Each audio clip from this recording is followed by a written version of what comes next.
So we've talked about self-reflection. Oh, I know what I was going to ask you. One of those things you mentioned was part of being able to do that self-reflection, or maybe even learning how to do self-reflection, can be keeping a diary or a journal. Can you just comment a little bit about what, if somebody's never done that before, what could they do to sort of develop that habit? Absolutely. Yes. Okay. So if we're obviously there's lots of different types of journals and diaries, and I'm not going to pretend to cover them all. But if I talk quite specifically about the strategy of using a diary for this purpose, what that can really look like is simply having a small notebook that you carry around with you all the time, or people tend to do it on their phones these days as well, of course, and literally noting, when you get that feeling, and if we're going to narrow it down to imposter syndrome, let's do that now. There will be a feeling that you get when that imposter syndrome really hits you. And everyone's a little bit different. So it might be that dread in your tummy, or it might be the anxiety or pressure in your head, or, all of the above, whatever that is for you. Yeah. Okay. So when that happens, if we can stop and think, now what's going on in my head at the moment? What are the predominant, thoughts and ideas that are coming to me when I'm feeling like this? And sorry, I can hear my dogs barking. I hope they're not annoying you too much. Good.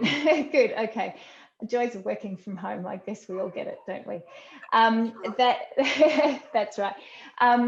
We were really thinking about what are the thoughts that are going in my head when I'm feeling like this? What are the themes of the thoughts? What type of thinking? So is it slow? Is it racing? Are these all thoughts all coming at me at once? Or am I going around in circles on the same theme all the time?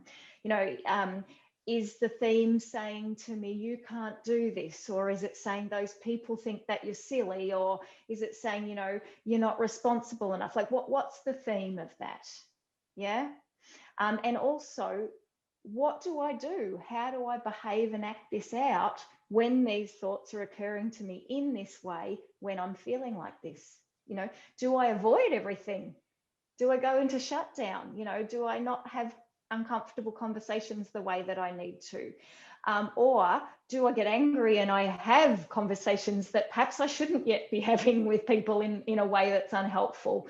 Do I tend to sprout off a heap of emails and then later on look at them and go, geez, I wish I kind of hadn't done that when I was feeling like that? It's really about using the diary to track what is going on. We're trying to pick the patterns or the cycles, if you like, between I'm feeling like this, I'm thinking like this, I'm behaving like this. What self-belief is it? And this is, you might be tracking kind of your body feelings and your thinking and the way you behave in this diary whenever these alarm bells go off of your feelings. But later on, when you make a time to sit down and start looking back at those patterns, you can be asking yourself, so what is it that I believe about myself? What have been being taught about myself that's driving all of this? Where's it coming from? And really to do, some of that reflective thinking.